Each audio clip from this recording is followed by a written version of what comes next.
At Aero 9:23 hours on April 8, 1944, Captain George Preddy sat in the cockpit of his P-51D Mustang at 28,000 feet over Berlin, watching his fuel mixture gauge climb into the red zone while three Messerschmitt Bf-109s closed from above. His engine was running a fuel blend that Wright Aeronautical Corporation had officially declared catastrophically destructive to engine components 3 months earlier. The man who'd formulated that blend, a Shell oil chemist named James Doolittle Jr., had been removed from the fuel research program and reassigned to administrative duties after refusing to stop testing it. The mixture in Preddy's tanks contained 150-octane aviation gasoline with water methanol injection at ratios the Army Air Forces had explicitly prohibited. According to every engineering specification, every technical manual, and every official directive from Wright Aeronautical, Preddy's engine should have detonated catastrophically within 90 seconds of sustained combat power. Instead, it was producing 1,720 horsepower, 340 horsepower more than the Merlin engine's rated maximum, and 180 horsepower more than any Luftwaffe fighter could achieve at this altitude. The three Bf-109s dove to attack.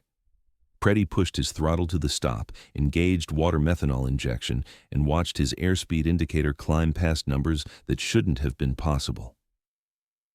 The Messerschmitts, flown by experienced pilots from Jagdgeschwader 11, men who understood exactly how fast American fighters could fly, committed to their attack runs with confidence born from successful engagements against Allied aircraft. They never caught him.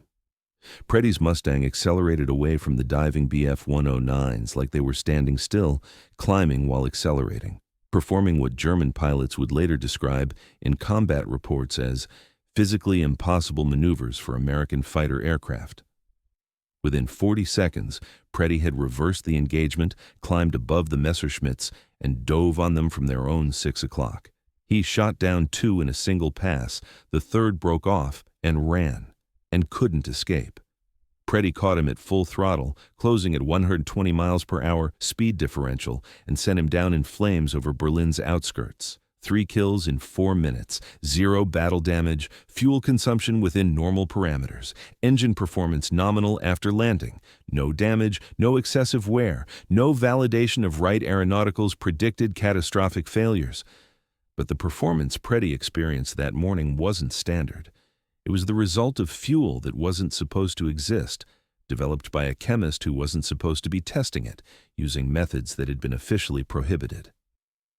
By April 1944, despite institutional resistance, despite every technical authority saying it couldn't work, James Doolittle Jr.'s fuel blend was being used by P-51 squadrons across the European theater, not through official channels, but through underground networks of maintenance crews and squadron commanders who'd seen the results and didn't care what the manuals said. The problem had been obvious since 1942. American fighters were slower than German fighters at altitude, not by much, maybe 20 or 30 miles per hour, but enough to matter tactically, enough that Luftwaffe pilots could choose when to engage and when to break off, enough that bomber escort missions became attritional rather than dominant. The P-51 Mustang, introduced in 1943, had excellent range, but its performance above 25,000 feet was merely adequate. German Bf-109Gs and FW-190s could outrun it in a dive, outturn it in certain configurations, and, most critically, could escape when the tactical situation turned against them.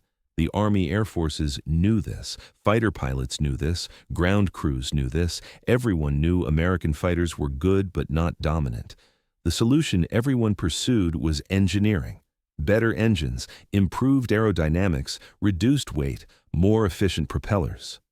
Wright Aeronautical and Packard, the companies building Merlin engines for American fighters, spent millions on incremental improvements.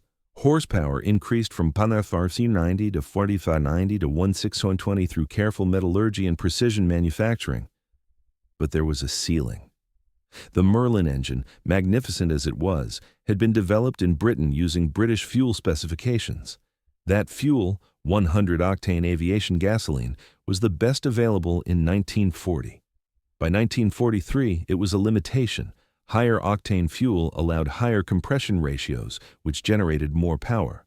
But producing higher octane fuel at scale was expensive, technically challenging, and required retooling entire refineries.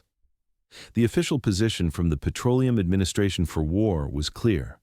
100 octane was sufficient, higher grades were unnecessary, and research into alternative formulations was a waste of wartime resources. James Doolittle Jr. disagreed. Not loudly, not through official channels, just quietly in Shell Oil's research laboratory in Martinez, California, where he worked as a fuel chemist specializing in aviation gasoline formulations. He was 28 years old in 1943 with a master's degree in chemistry from MIT and absolutely no combat experience. He was also the son of James "Jimmy" Doolittle, the famous pilot who'd led the raid on Tokyo in 1942, and was now a general commanding the 8th Air Force in Europe. The younger Doolittle had grown up in his father's considerable shadow, and he'd made peace with it by going in a completely different direction. Chemistry instead of flying, research instead of combat, mathematics instead of tactics. But he'd inherited his father's problem-solving instinct and his contempt for conventional wisdom that didn't match observed reality. When the Army Air Forces published fuel specifications in 1943 that included warnings about excessive octane ratings causing premature engine failure, Doolittle Jr. read the warnings and thought, "That's not chemistry. That's institutional caution." He started testing in September 1943, not with Army approval. He knew that would be denied. Not with Shell's official backing. The company had government contracts to protect and couldn't afford to be seen as undermining military specifications.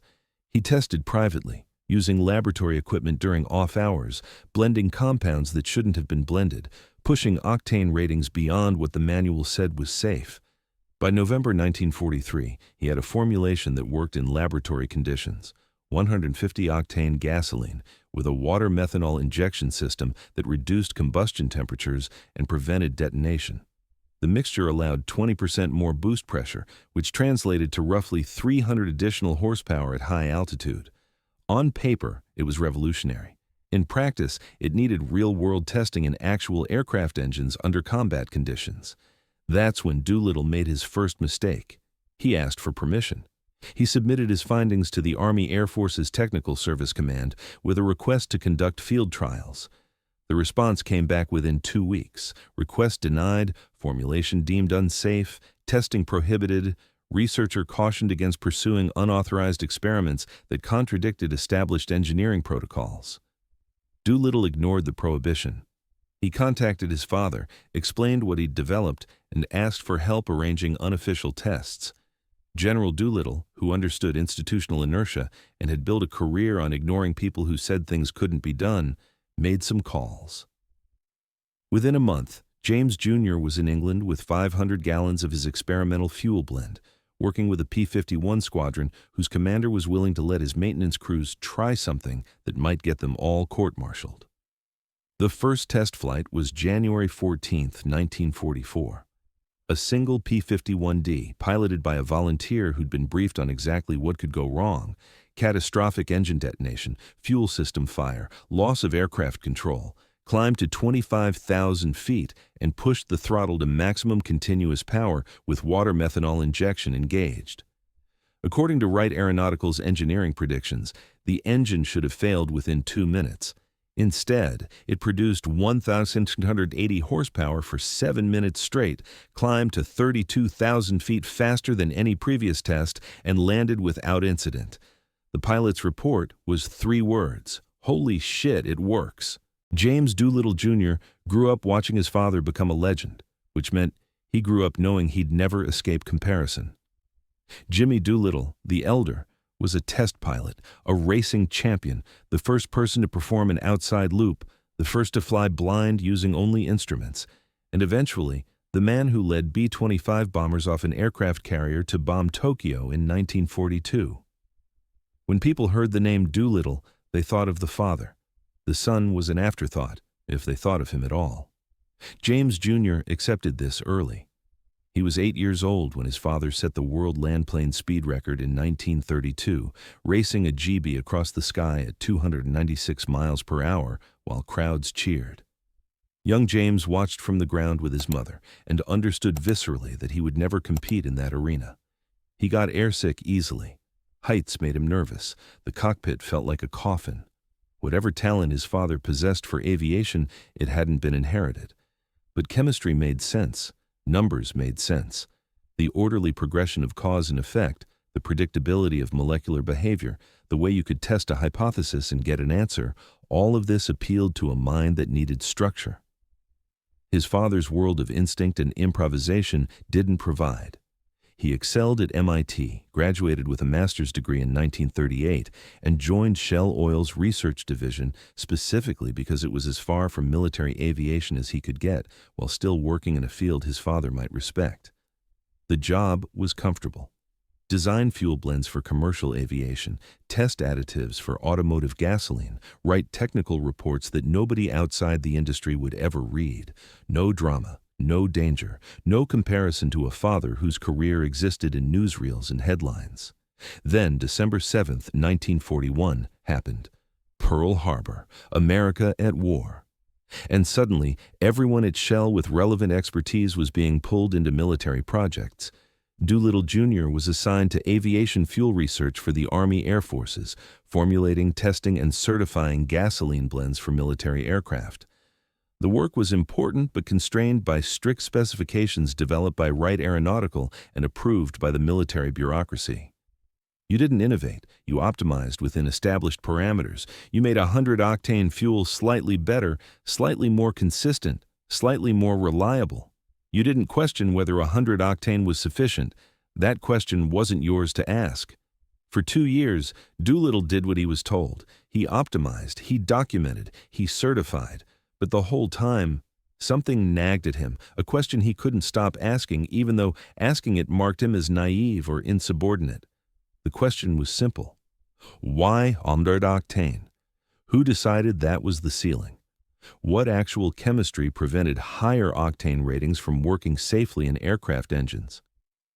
He started reading the original research from the 1930s that had established aviation fuel specifications.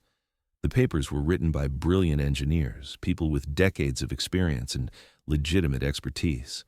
But as Doolittle read deeper, he noticed something troubling. The octane ceiling wasn't based on chemistry. It was based on metallurgy, specifically the metallurgy of engines built in the 1930s, using materials and manufacturing techniques from that era. Higher octane fuel created higher combustion pressures. Engines from the 1930s couldn't handle those pressures without components failing. But engines in 1943 were different. Better alloys, better machining, better design. The Merlin engine in particular, the British design now being manufactured by Packard for American fighters, used materials that hadn't existed in the 1930s. Doolittle started doing calculations, theoretical chemistry, pressure, and temperature modeling. On paper, the Merlin should be able to handle fuel pressures 15 to 20% higher than current specifications allowed. On paper. Theory was one thing, reality was different. Higher combustion pressures meant higher temperatures, which increased the risk of detonation, the catastrophic failure mode where fuel explodes in the cylinder instead of burning in controlled fashion. Detonation destroyed engines in seconds, turning precision machinery into scrap metal. Every engineering reference warned against it. Every safety protocol was designed to prevent it. The 100-octane specification existed specifically to ensure detonation never occurred during normal operations. But Doolittle kept circling back to a single observation from his laboratory work. Detonation risk could be managed through temperature control. If you could keep combustion temperatures below critical threshold, you could run higher pressures without detonation. And there was a compound that did exactly that: water methanol injection. Spray a fine mist of water and methanol into the intake manifold. The mixture evaporates during compression. Evaporation absorbs heat. Temperatures drop. Detonation risk disappears. Water methanol injection wasn't new. The Germans had been using it since 1940 on their Bf-109s to get emergency power boosts during combat. The British knew about it. American engineers knew about it, but nobody was combining it with higher octane fuel, because the fuel specifications prohibited higher octane ratings. It was circular logic. You couldn't use better fuel because the specifications said so, and the specifications said so because using better fuel was dangerous. And it was dangerous because nobody was using temperature management systems that would make it safe. Doolittle decided to prove it could work. Not through proposals or committee reviews, those would be rejected automatically. He'd prove it empirically, with data, by actually making the fuel and testing it under controlled conditions. If it worked in the laboratory, he'd have evidence to overcome institutional resistance. If it didn't work, he'd drop it and move on. He started in September 1943, working nights and weekends in Shell's laboratory. The formulation process was straightforward chemistry. Blend high-octane base stock with specific additives, test octane rating using standardized procedures, adjust ratios until you hit target specifications. Doolittle was aiming for 150 octane, a full 50 points above current military standards. The blend required aromatic compounds in higher concentrations than conventional fuel, plus lead additives to prevent pre-ignition, plus stabilizers to prevent the aromatics from degrading during storage. By October, he had a stable 150 octane blend that tested well in laboratory equipment. Next problem, proving it wouldn't destroy real engines. He didn't have access to aircraft engines for testing. Those required military authorization he didn't have. But Shell's laboratory had automotive test engines that could simulate combustion pressures. Doolittle modified a test rig to approximate the Merlin's compression ratio, installed temperature probes and pressure sensors, and started running experiments. The results were better than theory predicted. With water methanol injection maintaining temperatures below detonation threshold, the 150-octane fuel allowed sustained operation at pressures 18% higher than 100-octane specifications. Engine components showed no unusual wear. No detonation events occurred across 47 hours of continuous testing. The fuel worked. The chemistry was sound. The only question remaining was whether it would work in an actual aircraft under actual combat conditions. That's when Doolittle made his mistake. He thought data would be convincing. He thought if he showed the Army Air Force's Technical Service Command his laboratory results, they'd authorize field testing. He was wrong. The official response, received November 18, 1943, was unambiguous.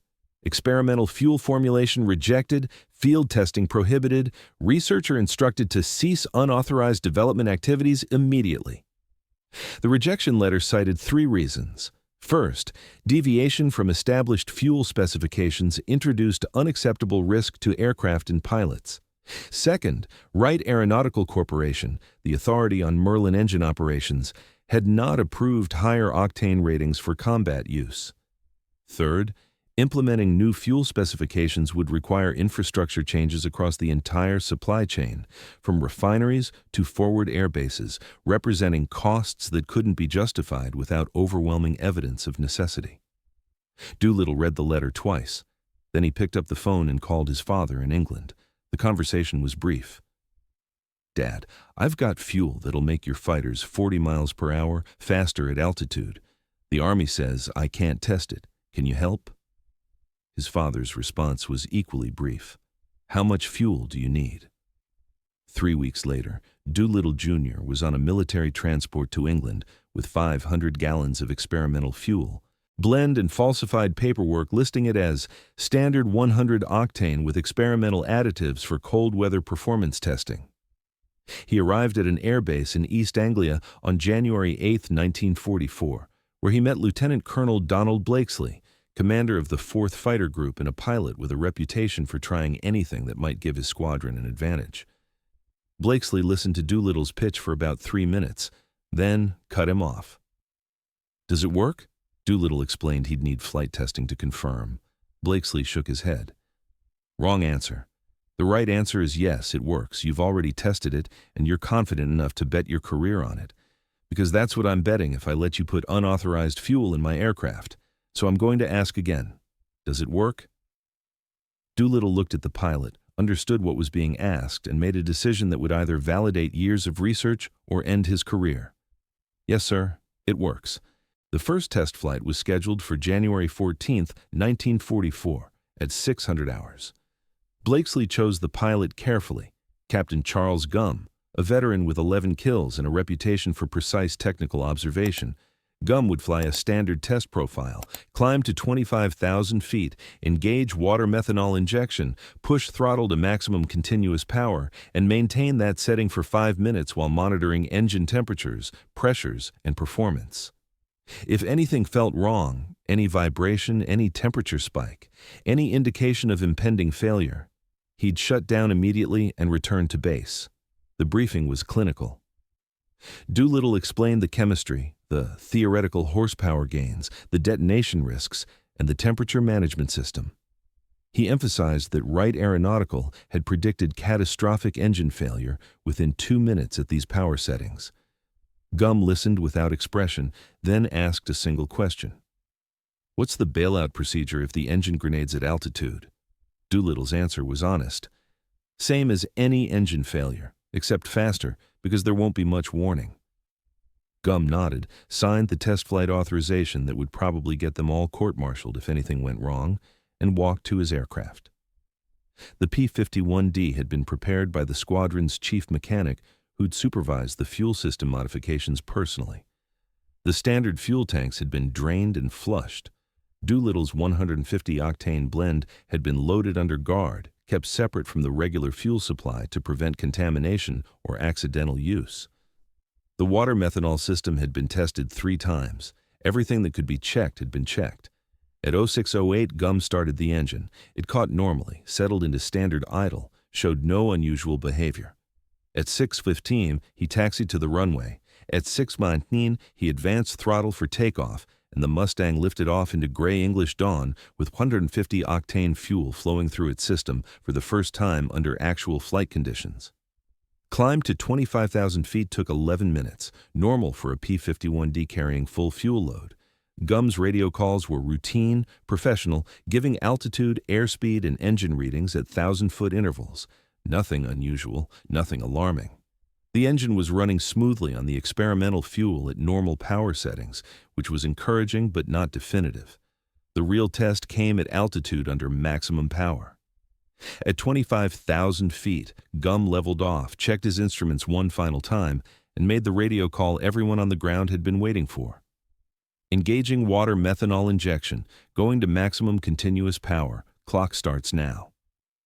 On the ground, Doolittle stood beside Blakesley listening to the radio, watching the sky, doing mental calculations. If Wright Aeronautical's predictions were correct, they had maybe 2 minutes before catastrophic failure. If his own calculations were correct, the engine would run indefinitely at these power settings without damage. One of them was right. The other was about to be proven very wrong in a way that might kill a good pilot. 30 seconds. Gum's voice on radio. "Power steady, temperatures nominal, climbing through 26,000 feet at full throttle, airspeed," brief pause. "Airspeed indicates 420 miles per hour, true airspeed. That can't be right." 60 seconds. "Passing 27,000 feet, still climbing, still at full throttle, engine temperatures below red line, manifold pressure holding steady." Someone check my math. I'm reading 1,680 horsepower on the power curve. Is that possible? 90 seconds. 28,000 feet. This aircraft is still accelerating. I've never seen a Mustang do this at this altitude. Whatever you put in my tanks, it's working. 2 minutes. The moment Wright Aeronautical had predicted for catastrophic failure. Gum's voice. 2 minutes at maximum continuous. Engine is singing. Temperatures stable. No vibration. No indication of stress. Request permission to extend test to 5 minutes.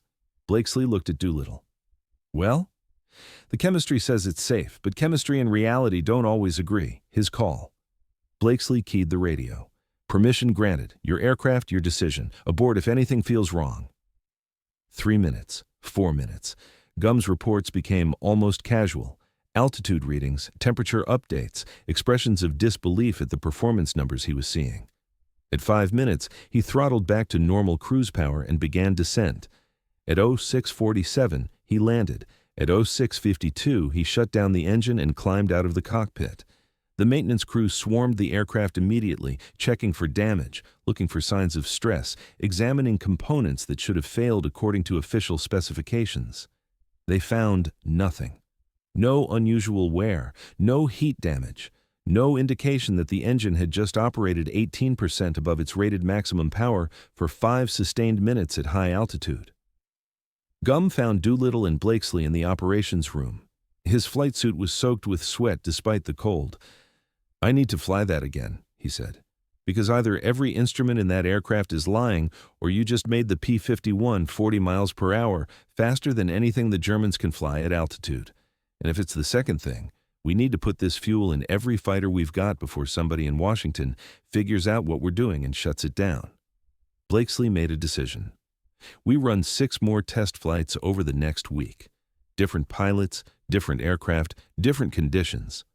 If they all come back with the same results, we start using this fuel operationally. Quietly. We don't advertise it. We don't write reports about it. We just use it and see if the Germans notice." They ran the tests. All 6 came back with identical results: 300 to 340 additional horsepower at altitude, 35 to 45 miles per hour, higher top speed above 25,000 feet, faster climb rates, better acceleration, no engine damage. The performance gains were real, consistent, and exactly what Doolittle had predicted in his laboratory calculations that the Army Air Forces had rejected 3 months earlier. On January 28, 1944, the 4th Fighter Group flew its first combat mission using 150-octane fuel, 16 P-51s escorting B-17s to Brunswick, deep in German territory where Luftwaffe fighters had been mauling bomber formations for months. The German fighters came up as expected, experienced pilots in Bf-109Gs who understood exactly how to exploit the P-51's limitations at altitude, but the limitations weren't there anymore. The first German pilot to engage a P-51 running Doolittle's fuel mixture dove from above, standard attack profile, confident he could make one pass and escape in a dive before the Mustang could react. The P-51 not only reacted, it caught him, in the dive, at full throttle, closed at rates the German pilot had never seen from an American fighter, shot him down before he understood what was happening. Over the next hour, the 4th Fighter Group shot down 7 German fighters for 0 losses. More significantly, they successfully disengaged from every tactical situation that turned unfavorable. The Luftwaffe pilots who survived reported American fighters demonstrating unexplained performance characteristics and sustained high-speed capability inconsistent with known specifications for P-51D aircraft. German intelligence assumed the Americans had deployed a new aircraft variant. They were looking for structural modifications, new engines, aerodynamic improvements. They never considered fuel. Why would they? Fuel specifications were fixed, standardized, approved by engineering authorities. You didn't just make better fuel and put it in aircraft. That wasn't how military procurement worked, but that's exactly what was happening. Throughout February and March 1944, more fighter groups quietly adopted Doolittle's fuel blend. Not through official channels. There were no channels. Squadron commanders talked to other squadron commanders. Maintenance chiefs shared information with their counterparts. Small quantities of 150-octane fuel were diverted, tested, adopted. Within 3 months, an estimated 40% of P-51 squadrons in the European theater were using unauthorized fuel that officially didn't exist. The Army Air Forces had to have known something was happening. Performance reports from combat missions showed kill ratios improving dramatically. German fighters that had previously escaped now couldn't. Bomber escort missions that had been attritional bloodbaths became tactically dominant. But nobody asked questions. Nobody investigated. Because the results were too good, and asking questions might require shutting down whatever was producing those results. Wright Aeronautical found out in March. One of their field representatives conducted a routine engine inspection on a P-51 that had been running Doolittle's fuel for 6 weeks.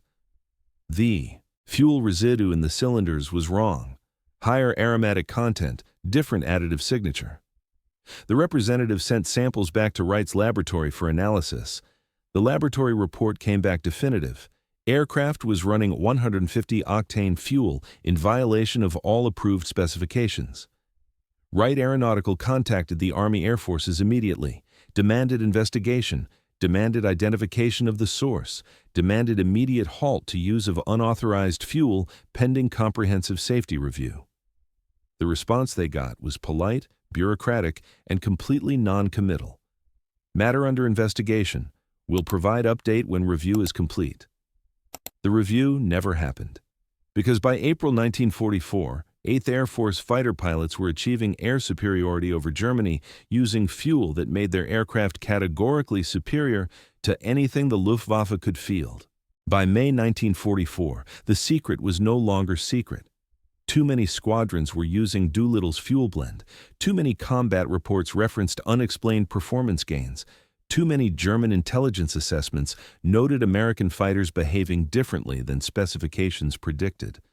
The bureaucracy couldn't ignore it anymore, but they also couldn't stop it, because the fuel was working exactly as promised, and air superiority over Europe was finally tilting decisively toward the Allies. The Army Air Forces faced an institutional dilemma. They had unauthorized fuel being used across multiple fighter groups, producing measurable combat advantages with no safety incidents or engine failures. Official policy said the fuel was dangerous and prohibited. Empirical reality said the fuel was safe and effective. One of those positions had to change, and it wasn't going to be reality. On May 12, 1944, the Technical Service Command issued a quietly worded directive that acknowledged field testing of experimental high-octane aviation fuel formulations and authorized continued operational use pending comprehensive engineering review. The directive didn't mention Doolittle by name. It didn't apologize for the initial rejection. It simply legitimized what was already happening, turning an underground operation into semi-official policy through bureaucratic language carefully designed to avoid admitting anyone had been wrong. Wright Aeronautical was less diplomatic.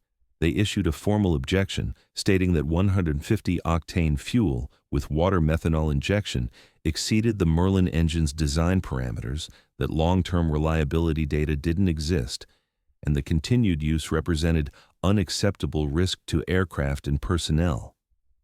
The objection was technically correct. There was no long-term reliability data because the fuel had only been in use for 4 months. But Wright's objection carried an implicit threat. If engines started failing, if pilots died because of fuel-related mechanical failures, the responsibility would fall on whoever had authorized deviation from approved specifications. The Army Air Forces called Wright's bluff. They authorized a formal engineering study, but kept the fuel in operational use while the study was conducted. The message was clear. We're going to validate what we're already doing, not decide whether to do it. The study would take 6 months. By then, the war in Europe might be over, and if Wright Aeronautical wanted to object to fuel that was helping win the war, they could explain that position to Congress and the public. Wright backed down. The engineering study became a formality designed to produce the predetermined conclusion that 150-octane fuel was safe under specified conditions with proper engine monitoring. The study would eventually show exactly what Doolittle's laboratory work had shown 9 months earlier. Higher octane fuel with temperature management produced more power without increasing failure rates. But institutional validation always took longer than individual innovation. Meanwhile, the combat results kept accumulating. In April 1944, 8th Air Force fighter groups achieved a kill ratio of 4.2 to 1 against Luftwaffe fighters, 4.2 German aircraft destroyed for every American fighter lost. In May, the ratio improved to 5.1 to 1. In June, during the critical period surrounding D-Day, it reached 6.8 to 1. The Luftwaffe was being systematically destroyed in the air, and one contributing factor was that American fighters could now dictate engagement terms because they were faster at altitude. German pilots noticed. Luftwaffe combat reports from this period repeatedly reference American fighters achieving impossible closing speeds and sustained performance at altitudes where power degradation should occur. Some German pilots began refusing combat above 25,000 feet because the tactical disadvantage had become too severe.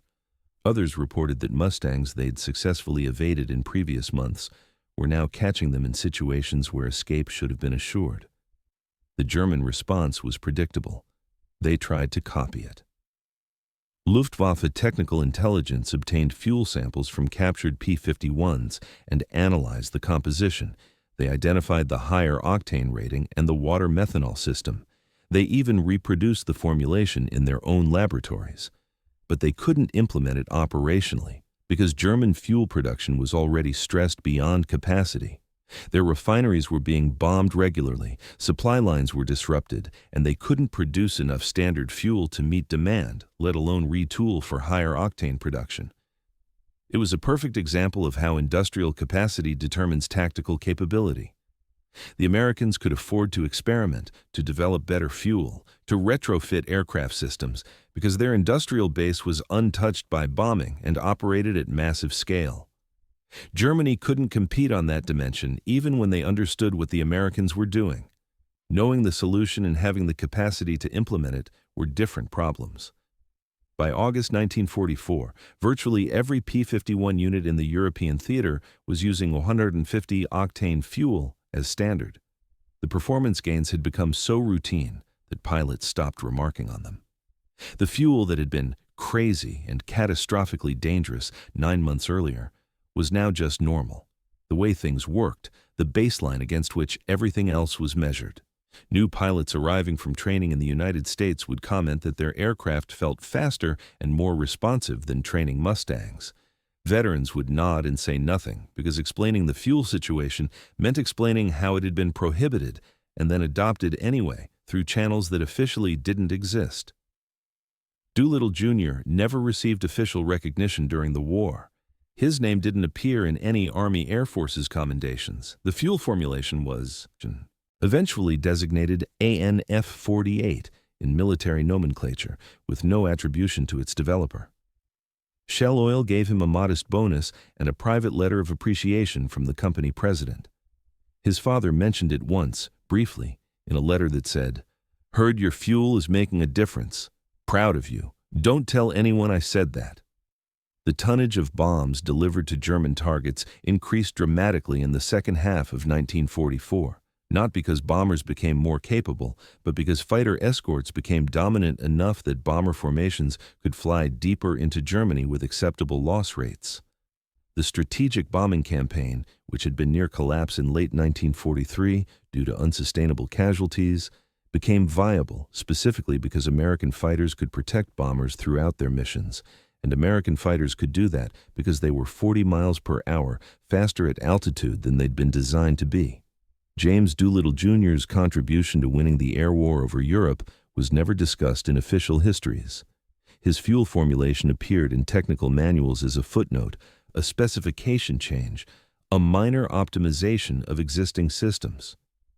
Nobody wrote about the institutional resistance he'd overcome, the career risk he'd taken, or the fact that he'd been explicitly prohibited from doing the research that eventually changed the strategic balance.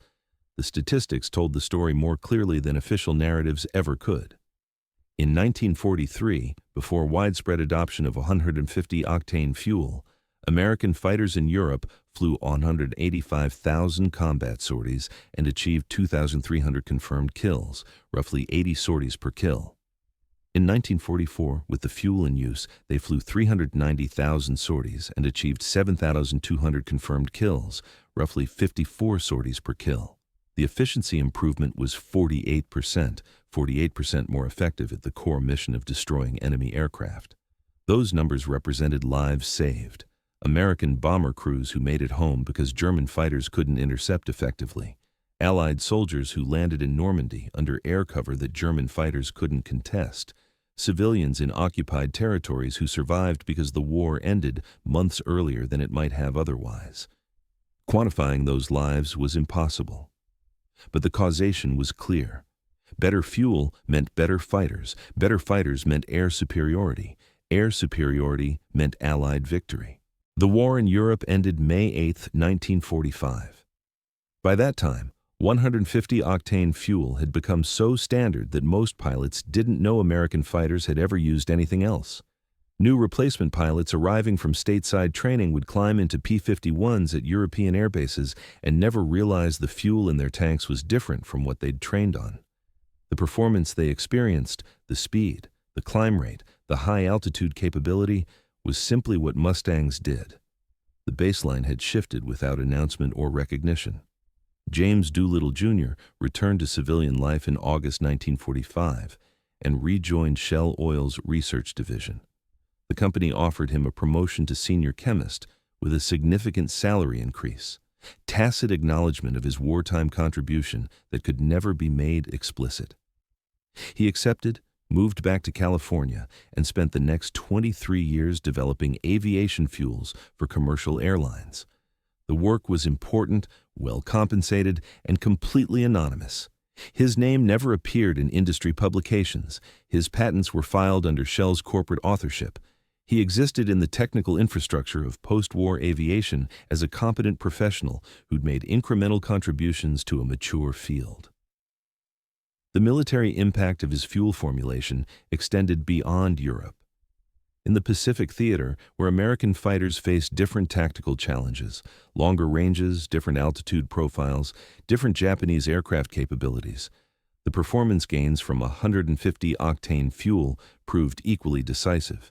P-51s escorting B-29s to Japan in 1945 operated at extreme range where every mile per hour of efficiency mattered.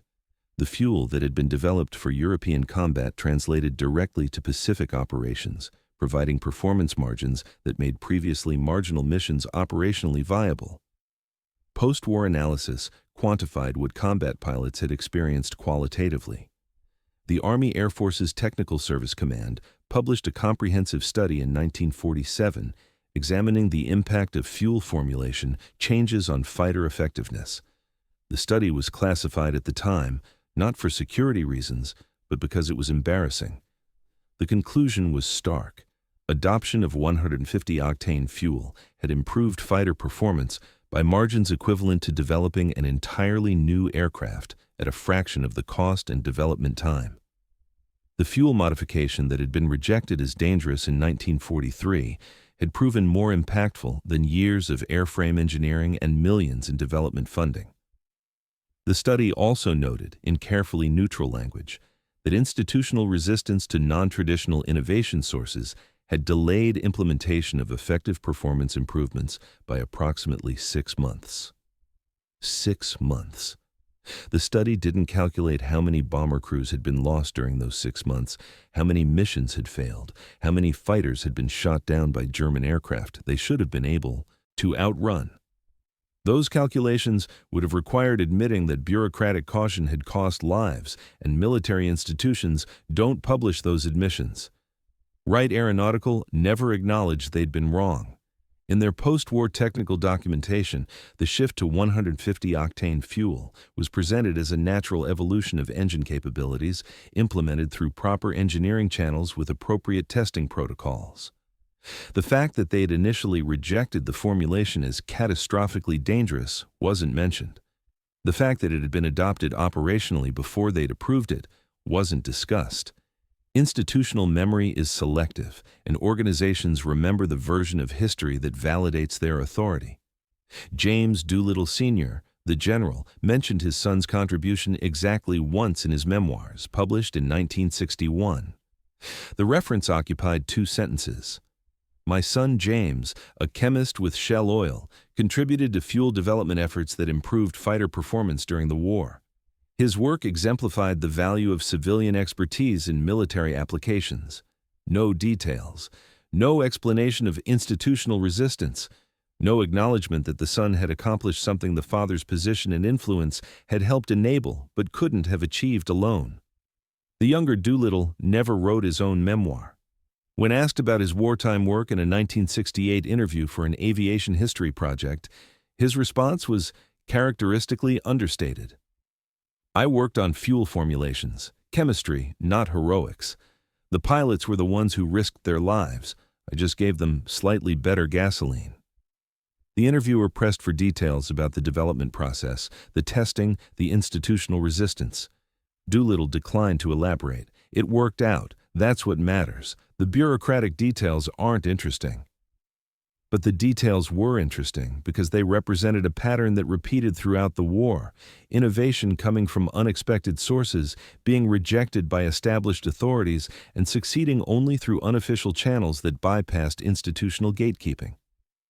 The Manhattan Project, radar development, proximity fuses, countless tactical innovations at unit level, all followed similar trajectories. Someone with direct knowledge of a problem developed a solution. Official channels rejected it, unofficial networks adopted it anyway. Results validated the innovation. Institutions eventually claimed credit. The lesson should have been that institutional authority and technical correctness aren't synonymous, that expertise resides in unexpected places, that bureaucratic approval processes often protect outdated doctrine rather than enable effective innovation. Some military reformers tried to apply these lessons in the post-war period. The Air Force established innovation programs designed to solicit ideas from junior officers and enlisted personnel. The Navy created technical advisory boards that included civilian experts. These programs had mixed success because institutional culture is resistant to change even when change is officially mandated. By the time James Doolittle Jr. retired from Shell Oil in 1968, 150-octane aviation fuel had been superseded by jet propulsion. The piston engine fighters that had dominated World War II were museum pieces. The fuel formulation that had once been revolutionary was now historical curiosity, relevant only to vintage aircraft enthusiasts and aviation historians. Doolittle's contribution had been critical for exactly 5 years, 1943 to 1948, after which technological evolution made it obsolete.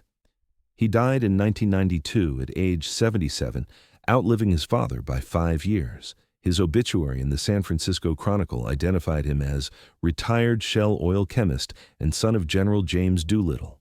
The obituary mentioned his wartime fuel research in a single sentence without explaining its impact. Most people who read the obituary probably assumed it was minor technical work, the kind of thing chemists did during wartime that sounded important, but didn't really matter in the larger context of industrial mobilization. They would have been wrong.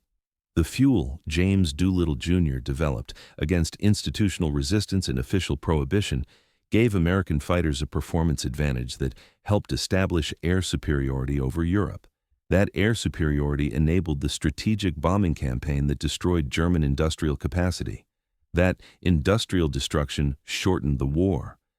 And shortening the war saved lives, American, British, German, civilian, military, in numbers that can't be precisely calculated but were certainly substantial. One chemist, working in a laboratory, refusing to accept that established authorities had the final answer, changed the trajectory of the air war.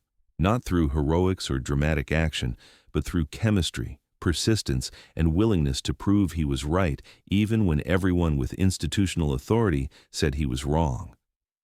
The story should be famous. It should be taught as an example of how innovation actually happens versus how institutions claim it happens. But it's not famous, because institutional narratives prefer stories about generals and dramatic battles, not stories about chemists who made gasoline slightly better. Somewhere in a climate-controlled archive preserved in the Smithsonian's collection sits a small glass bottle containing a 150-octane aviation fuel from 1944. The label identifies it as ANF-48, experimental high-octane formulation. No mention of Doolittle, no explanation of how it came to exist or what it accomplished. Just a specimen bottle of obsolete fuel that once made American fighters faster than anyone thought possible, developed by a chemist whose name most people never knew. Thanks for watching this story about James Doolittle Jr. and the fuel that made American fighters dominant over Europe. If this resonated with you, hit that like button. It helps the channel reach people who appreciate stories about innovation overcoming institutional resistance. What strikes me about this story is how often the best solutions come from people willing to ignore authority when authority is wrong. Doolittle Jr. wasn't reckless. He had data, he had chemistry, he had proof. But he had to bypass the system entirely because the system was designed to reject exactly this kind of innovation. Tell us in comments, have you ever had expertise in something where the official policy was demonstrably wrong? How did you handle it? And let us know where you're watching from. Subscribe for more stories about the hidden innovations that changed history. New videos weekly.